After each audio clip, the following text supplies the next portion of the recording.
Law of attraction को कुछ लोग मानते हैं और कुछ नहीं मानते, इसलिए इस वीडियो को लास्ट तक ज़रूर देखना, क्योंकि इस वीडियो में मैं आपको प्रूफ और सबूत के साथ लॉ ऑफ अट्रैक्शन यानी कानून कशिश के बारे में बताने वाला हूँ। लास्ट में आप ये ज़रूर कहोगे, वेरी गुड उपीडिया भाई, आई एग्री। इस दुनिया की, इस कायनात की सबसे बड़ी कीमती चीज़ क्या है? क्या वो पैसा है? नहीं, बल्कि वो आप खुद हो। लेकिन आपके खुद के पास सबसे ज़्यादा कीमती चीज़ यानी द मोस्ट वैल्यूएबल थिंग, वो है आपके सोचने की सलाहियत, मतलब सोच यानी थॉट। सोच ऐसा पैसा है जो सरहदों की हदूद से निकलकर लामहदूद कायनात यानी इन्फिनाइट यूनिवर्स की सुपर नेचुरल मार्केट से आप जो चाहो खरीद सकते हो, चाहे वो मुमकिन हो या नामुमकिन, आइदर पॉसिबल और इम्पॉसिबल, चाहे वो छोटी हो या बड़ी, चाहे दिखती हो या ना दिखती हो। सोच की लामहदूद मोजज़ाती ताकत से आप हर चीज़ पा सकते हो, चाहे वो कोई चीज़ हो या कोई इंसान। अपने हर ख्वाब को सच कर सकते हो। The most powerful law of the universe, इस कायनात का सबसे ज़्यादा पावरफुल कानून वो है लॉ ऑफ अट्रैक्शन, जो कहता है थॉट्स बिकम थिंग्स, यानी सोचों से चीज़ें बनती हैं, सोचें चीज़ें बन जाती हैं। गज़ब, थॉट्स बिकम थिंग्स मतलब सोच से हकीकत बनती है। आप जो सोचते हो आपको ज़रूर मिलता है। Reality is born from awareness, consciousness और थॉट। इसका मतलब ये हुआ कि ध्यान, शऊर और सोच से हकीकत जन्म लेती है। इस बात का, इस चीज़ का सबूत जानने के लिए उपीडिया यूट्यूब चैनल की इस वीडियो को ज़रूर देखें।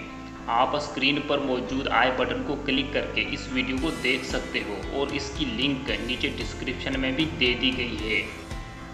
इस थॉट वाली बात को तो हज़ारों साल पहले अजीम और महान इंसानों ने भी बताया था। You become what you think about, यानी आप जो सोचते हो वैसे ही बन जाते हो। सोच ही हर चीज़ की कारण है, सबब है। सोच तो बीज है हर चीज़ के लिए। अरे वाह, इसका मतलब ये हुआ कि आप अपनी ज़िंदगी को नहीं बदल सकते, लेकिन ये तो बहुत आसान है कि आप अपनी सोच को ही बदल डालो, फिर आहिस्ता आहिस्ता सब कुछ बदल जाएगा। ये ऐसे ही है जैसे माचिस की एक तीली पूरे जंगल को जलाकर रख देती है। अगर आपने इस यूनिवर्स के सबसे बड़े राज को, सीक्रेट को जान लिया, समझ लिया, तो आप सोच भी नहीं सकते कि आपको कितना बड़ा खजाना हाथ लगने वाला है। और इस खजाने को खोलने के लिए जो चाबी है वो है आपकी सोच। इसकी मदद से आप खुशी, इज्जत, दौलत, शोहरत, मतलब कि हर चीज़ को समेट सकते हो। जो आप सोचते हो वो आपको आज नहीं तो कल मिलेगा ही मिलेगा, अगर आप उस सोच को लेकर डटे रहो तो। जब आप किसी चीज़ के बारे में सोचते रहते हो, सोचना मतलब मैसेज भेजना, आप इस कायनात यानी यूनिवर्स को सोच के ज़रिए मैसेज भेजते हो कि मुझे ये चाहिए। जब आप बार बार सोचते हो तो आप उस थॉट को बार बार एनर्जी देते हो, जिसकी वजह से वो सोच, वो थॉट बड़ी होने लगती है, इसकी इंटेंसिटी बढ़ जाती है। फिर दिमाग के अंदर मैग्नेटिक पावर यानी मकनातीसियत पैदा हो जाती है। आपका दिमाग उसकी तलाश शुरू कर देता है। फिर हमारा दिमाग और कायनात मिलकर उस सोच को सच साबित करने में लग जाते हैं। हालात, वाक़यात, कंडीशंस ऐसी बन जाती हैं कि आप वो चीज़ पा लेते हो, वो बन जाते हो। जब हम किसी चीज़ के बारे में फोकस से सोचते हैं तो हमारा दिमाग बिल्कुल मोबाइल टावर की तरह काम करने लगता है। ये हमारी सोच की, थॉट की फ्रीक्वेंसी को अपने आसपास हर जगह इमिट करता रहता है। फिर जैसे ही सोच की फ्रीक्वेंसी उस चीज़ की फ्रीक्वेंसी के साथ मैच होती है तो दिमाग उसको अपनी तरफ अट्रैक्ट करना शुरू कर देता है।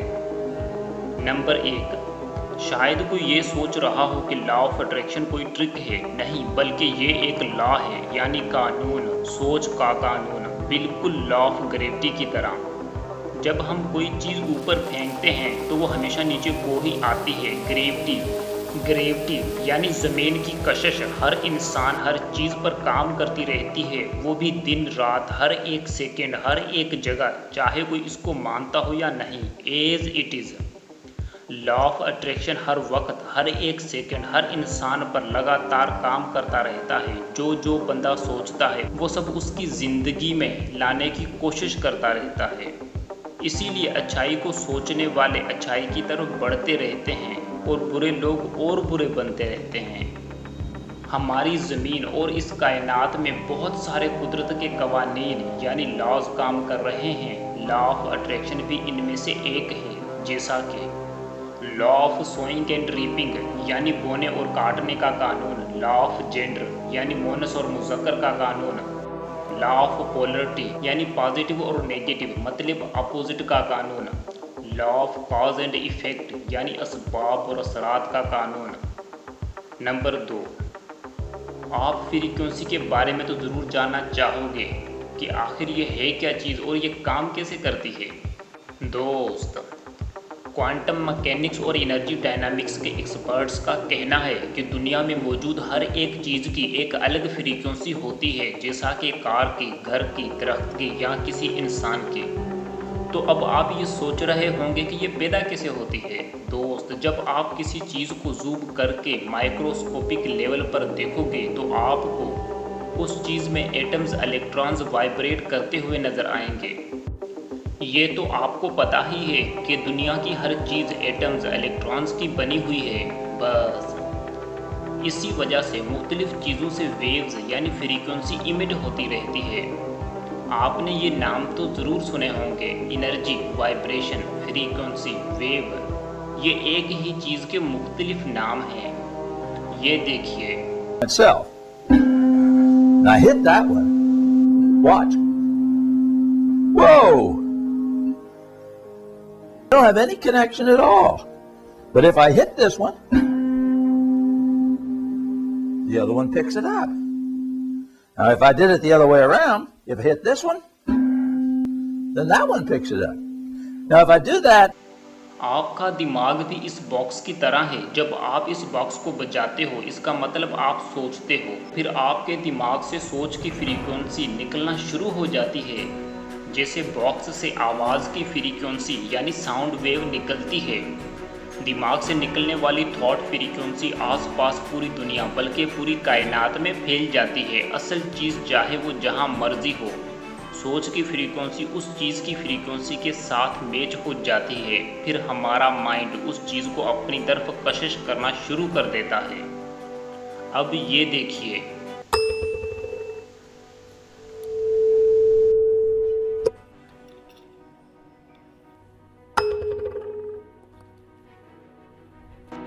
इसका मतलब ये हुआ कि जैसे ही आपने एक छोटा सा पार्ट सेकेंड बॉक्स में ऐड किया तो साउंड वेव की फ्रीक्वेंसी उससे मैच नहीं हुई।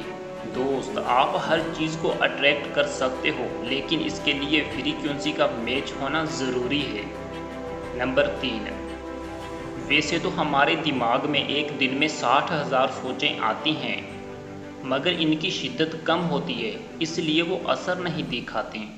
जो सोच असर दिखाती है वो है dominant thought, extreme emotionalized thought, full of intensity और habitual thought.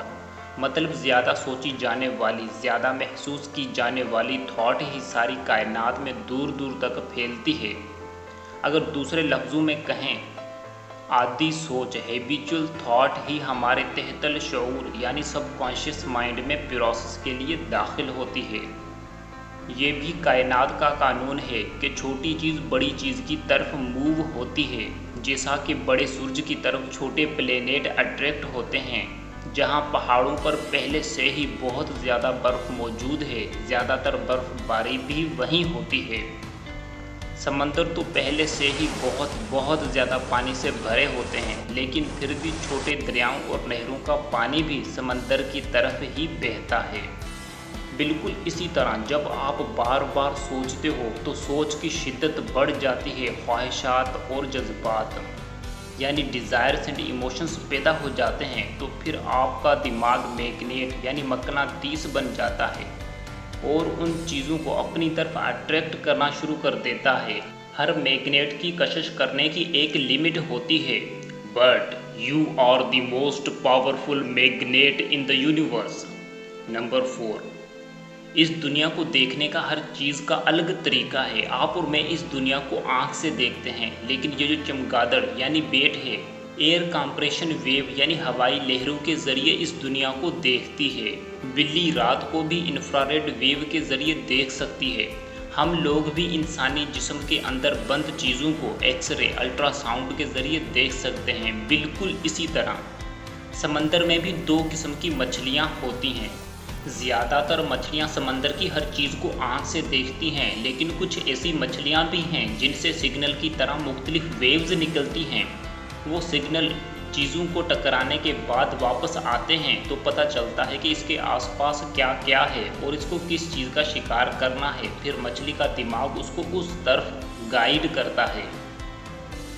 As it is हमारे भी दो दिमाग हैं। एक है कॉन्शियस यानी शऊरी दिमाग जो इस दुनिया को देखने के लिए 5 सेंसेस का इस्तेमाल करता है, और दूसरा है सबकॉन्शियस माइंड यानी तहतल शऊरी दिमाग जो इस कायनात को देखने के लिए थॉट वेव यानी सिग्नल का इस्तेमाल करता है।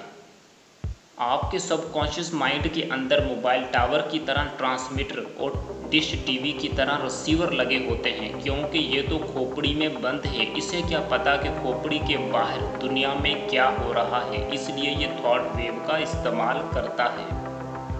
फिथोमीटर तो आपने देखा ही होगा, जब इससे वेव निकलकर समंदर की तह को टकराने के बाद वापस आती है तो पता चलता है कि समंदर की गहराई कितनी है, वहाँ क्या क्या और मौजूद है।